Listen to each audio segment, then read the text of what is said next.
You ask Tiger to solve. This deals with linear equations with one unknown.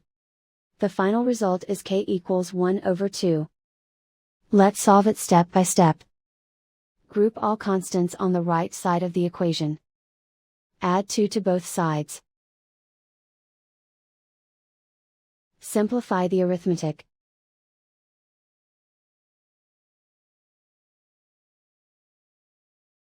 Isolate the k. Divide both sides by 4. Simplify the fraction. Find the greatest common factor of the numerator and denominator.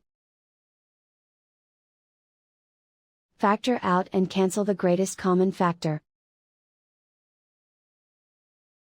And so the final result is k equals 1 over 2.